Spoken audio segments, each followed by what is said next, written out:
Good morning my friends. आज के लिए जो स्टॉक्स मैंने आपको दिए थे वो थे ICICI bank, DLF, Dabur and Asian paint with their supports. सारे ही स्टॉक हमारे पास बाई के लिए थे आज, और मैंने आपको बताया था सेलिंग के लिए कोई भी वीक चार्ट मुझे नहीं दिख पाया था, इसीलिए कोई पर्टिकुलर स्टॉक सेलिंग के लिए मैं नहीं निकाल पाया। तो देखते हैं गाइज इसमें लाइव में कैसा स्टडी रहता है, वो स्टडी करते हैं। Good morning friends. Market open हो चुका है और जो हमारे स्टॉक्स थे उनको हम देख लेते हैं। तो ये हमारे पास एक सपोर्ट था एशियन पेंट के लिए। अब एशियन पेंट की ओपनिंग गैप अप हुआ है थोड़ा सा, और इसको मैं ग्रीन कर देता हूँ। ओके, तो एशियन पेंट का ओपनिंग गैप अप हुआ है और एक रेजिस्टेंस से नीचे की तरफ ट्रैवल करना शुरू किया है इसने। ठीक है, देखते हैं जब सपोर्ट पे आता है तो कैसा स्टडी रहता है इसमें। नेक्स्ट था हमारे पास डीएलएफ। डीएलएफ भी ठीक है, ऊपर ऊपर की तरफ ही ओपन हुआ है, और इसका जो सपोर्ट मैंने दिया था आपको उसको सेट कर लेते हैं। ठीक है, ये आज के लिए सपोर्ट है इसका। ठीक है, जब तक इस लेवल पे आएगा तब तक हम देखते हैं कि क्या स्टडी रहता है और किस तरीके का मूवमेंट रहता है। दूसरा है हमारे पास टापर, और इसका सपोर्ट था यहाँ पे। ठीक है, मॉर्निंग में ही ये सपोर्ट के बहुत पास ही ओपन हुआ है, और इसमें देखना पड़ेगा कि किस तरीके का मूवमेंट इसमें रहता है यहाँ पर, क्योंकि प्राइस बहुत ही पास ट्रेड हो रहा है और सेलर्स ख़त्म होने में इसमें थोड़ा सा टाइम लगना चाहिए। तो देखते हैं इसको ब्रेक करता है या फिर यहाँ से रिवर्स होता है, और उसके बाद जो भी प्राइस एक्शन बनेगा उसको स्टडी करेंगे। और नेक्स्ट था हमारे पास, ठीक है, ICICI bank. Okay, ICICI bank बहुत ही गैप अप ओपन हुआ है, और मुश्किल ही है कि ये जो हमारा सपोर्ट लेवल है वहाँ तक ट्रेवल करे। देखते हैं फिर भी। ठीक है, ठीक है गाइस, इसका सपोर्ट हमारे पास जो है वो है, इसको मैं ग्रीन कर देता हूँ क्योंकि ये हमारा एक सपोर्ट है और बहुत ही नीचे है गाइस इसका सपोर्ट। तो देखते हैं अगर ये वहाँ तक आता है तो कुछ स्टडी बनेगा, नहीं तो फिर इसको हम छोड़ देंगे। ठीक है गाइस, तो वेट करते हैं सबको अपने लेवल पे हिट होने के लिए, और जैसे ही लेवल पे हिट होती हैं चीज़ें हम वहाँ पर वॉल्यूम्स एंड प्राइस को स्टडी करना शुरू कर देंगे। Welcome back friends. डाबर में यहाँ हमको दिख रहा है कि डाबर ने जो हमारा एक स्टैंडर्ड सपोर्ट था वो तो इसने तोड़ दिया है। तो अब होना ये चाहिए, या तो ये यहीं से रिवर्स हो जाए और सीधे एक इंट्राडे का नया हाई बनाए, या फिर नीचे की तरफ आके किसी एक जगह से इसमें बायर्स एक्टिवेट हों। तो अभी के लिए तो इसमें अब कुछ भी नहीं है, और नीचे आता है और फिर अगर कुछ प्राइस एक्शन बनाता है तो उसको हम स्टडी कर पाएंगे। बाकी अभी करेंटली इसमें बाय साइड जाने के लिए हम कुछ नहीं देख सकते, तो वेट करना है अभी हमें। Welcome back friends. एक बहुत ही अच्छा अपॉर्चुनिटी मिला है मुझे सेल साइड के लिए। हीरो मोटोकॉप हमारा स्टॉक है, और हम इसको पहले भी सेम ही लेवल से ट्रेड कर चुके हैं, और सेम ही लेवल पे सेम ही स्टडी पे हमको ट्रेड मिलेगा, और आज का जो एंट्री प्राइस होगा वो कुछ इस जगह पे होगा। अगेन वेट करेंगे, प्राइस पैटर्न को नीचे आने देंगे, रिट्रेसमेंट पे हमारा एंट्री होगा और नीचे की तरफ इसमें मूवमेंट होना चाहिए। तो वेट करते हैं गाइज इसमें। Welcome back friends. Hero MotoCorp में एक पैटर्न का पार्ट कंप्लीट हुआ, नीचे की तरफ ब्रेक हुआ है, अब इसमें रिट्रेसमेंट होना चाहिए हमारे एंट्री पॉइंट पे, और वहाँ पर हम एक वैलिड एंट्री ले सकते हैं। एसएल जो रखेंगे इसके लिए वो इंट्राडे का हाई, और जैसे ही ये ट्रेड एग्जीक्यूट होता है मैं आपको अपडेट करता हूँ टारगेट के लिए। तो वेट करते हैं गाइज, इसमें रिट्रेस होने देते हैं इस प्राइस को पहले। Welcome back friends. डाबर में हमको अभी अभी कुछ एक इन्फॉर्मेशन मिली है जिसको हम स्टडी कर सकते हैं, और वो इन्फॉर्मेशन है, इस कैंडल पे आप देखेंगे सेलिंग का एक हाई वॉल्यूम आया है, तो मैं इस कैंडल का हाई मार्क कर देता हूँ, ये हमारा एंट्री होना चाहिए। ओके, अब यहाँ पर आप देखेंगे कि ये प्राइस सपोर्ट के नीचे आया, और यहाँ से कहीं से जैसे ही सेलिंग का एक ह्यूज वॉल्यूम आया, प्राइस ऊपर की तरफ एक स्ट्रॉन्ग मूवमेंट शो करने लगा है हमें। यहाँ पर अब दो चीज़ें होनी चाहिए, कि या तो प्राइस सीधे ऊपर की तरफ जाए और फिर वापस रिट्रेस करे इसी जगह पे, और फिर एक मूवमेंट अपना अपसाइड के लिए कंटिन्यू करें, और या फिर ये इसी जगह पे रुक के और कुछ एक कैंडल्स में वॉल्यूम एक्यूमुलेट करेगा, और इंट्राडे का लो ब्रेक नहीं होना चाहिए। तो ये दोनों चीज़ों पे अब हमें नज़र रखनी होगी इसमें, और उसके बाद हम अपने पॉइंट पे एंट्री करने का सोचेंगे। तो अगेन स्टडी के लिए इतना हो चुका है, और अब सिर्फ वेट करना है इसमें, और देखते हैं जो भी पैटर्न बनेगा उस हिसाब से स्टडी करेंगे। इंट्राडे का लो ब्रेक हो गया तो छोड़ देंगे, कोई दिक्कत वाली बात नहीं है। ओके, और दूसरा था गाइज हीरो मोटोकॉर्प, जिसमें हमें एक रिट्रेसमेंट का वेट था। ओके, तो हीरो मोटोकॉर्प का भी रिट्रेसमेंट इसमें कंप्लीट हो चुका है। तो अब हीरो मोटोकॉर्प के जो ट्रेड लेवल्स थे वो एक एक्टिव ट्रेड लेवल्स हैं। ये हमारा एक एंट्री पॉइंट है और नीचे की तरफ अब इसको स्लाइड होना चाहिए प्राइस को। तो देखते हैं गाइज, वेट करते हैं और मैं आपको अपडेट करता हूँ। Welcome back friends.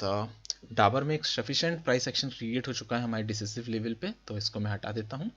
और यहाँ से आप देखेंगे कि जैसे ही इसमें वॉल्यूम इंक्रीज हुआ था तो हमने एक सेलिंग का एक लेवल मार्क करके रखा था। अब हमें नहीं पता ये रेजिस्टेंस है या सपोर्ट है, तो सपोर्ट बनेगा तो ही मैं बाय साइड के लिए ट्रेड कर सकता हूँ। तो यहाँ पर देखेंगे जब ये सेलिंग आई थी, हमारा इंट्राडे का लो इंटैक्ट रहा था, प्राइस नीचे की तरफ नहीं जा पा रहा था।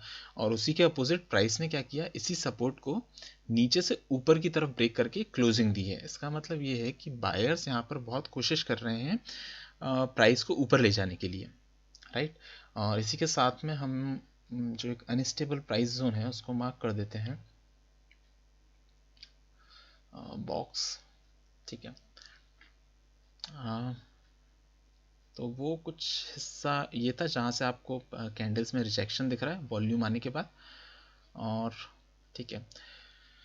तो ये एक जो छोटा सा बॉक्स है गाइस, ये वो प्राइस रेंज है जहाँ पर बायर्स प्राइस को रुकने नहीं दे रहे हैं और ऊपर की तरफ शिफ्ट कर दे रहे हैं। तो ये एक स्ट्रॉन्ग सपोर्ट की तरह बिहेव करना चाहिए ये प्राइस रेंज, और इंट्राडे का लो ब्रेक होने से बचाएगा ये जगह। और इसी के साथ ठीक है, रिट्रेसमेंट भी हो चुका है। तो एंट्री का जो प्राइस है ये अब एक वैलिड एंट्री का प्राइस हो चुका है, और इंट्राडे का लो हमारा एसएल जो कि इस बॉक्स के नीचे है।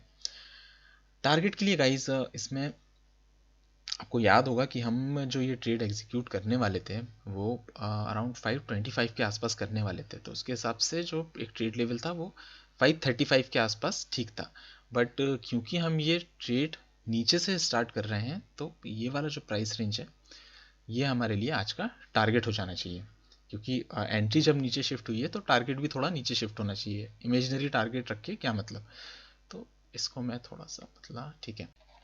तो ये हो जाएंगे हमारे ट्रेड लेवल्स डाबर के लिए। तो वेट करते हैं गाइस और मैं आपको अपडेट करता हूँ।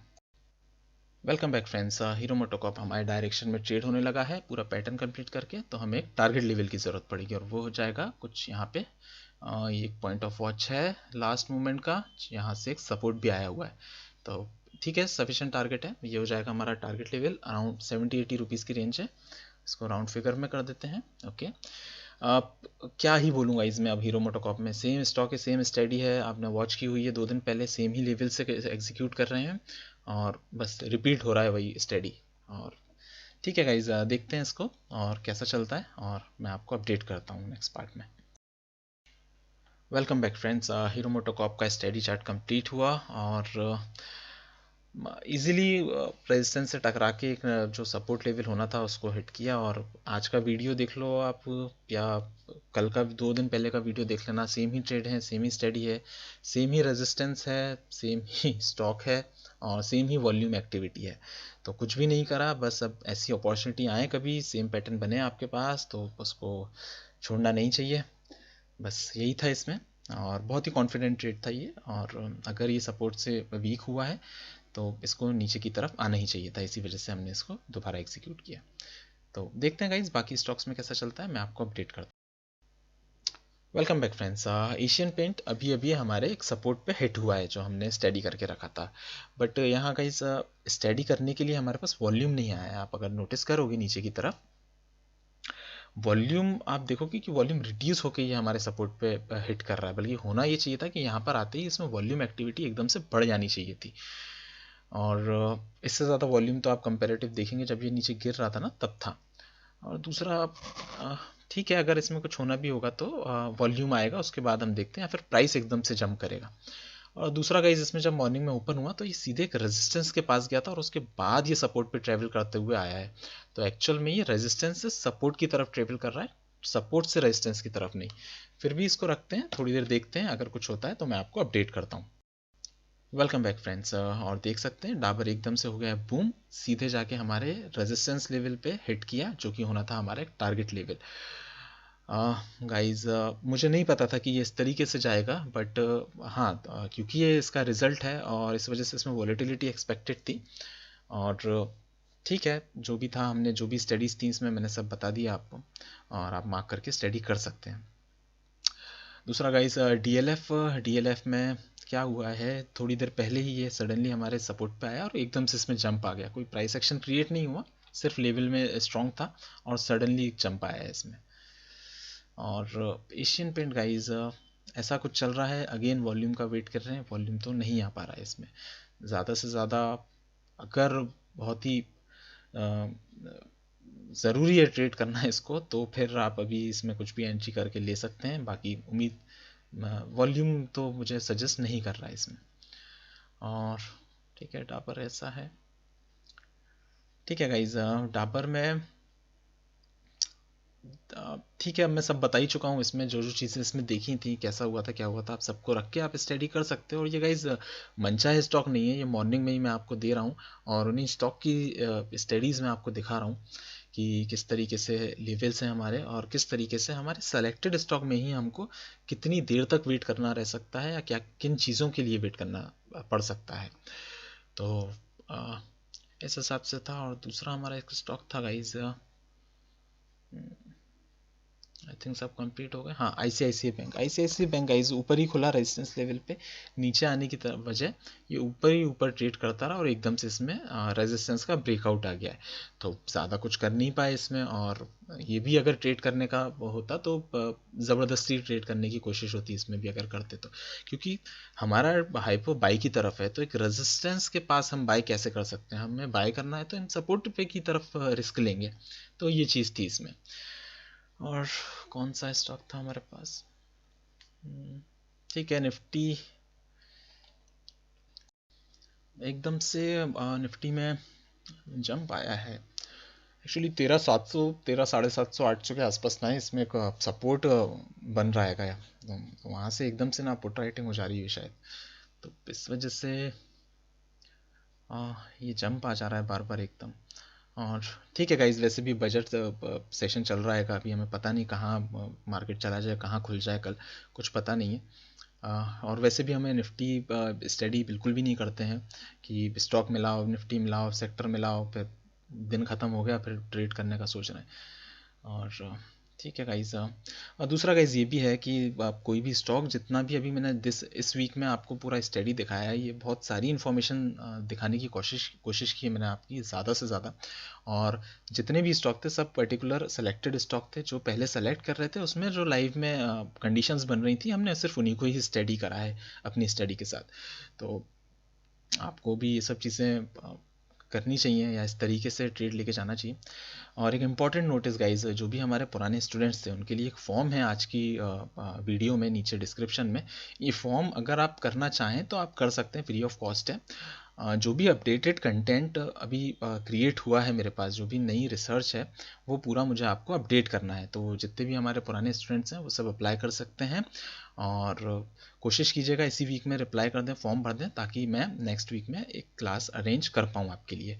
तो ये जो भी सेल ट्रेड्स थे ना हमारे इस वीक के, वो पूरे एक नए कंटेंट पे आधारित हैं। तो जैसे हीरो मोटोकॉर्प हुआ, हेवल्स हुआ, टाटा मोटर्स हुआ, तो वो मुझे आपको अपडेट करना है। वो हो सकता है आपको थोड़ा कंफ्यूजिंग लगे।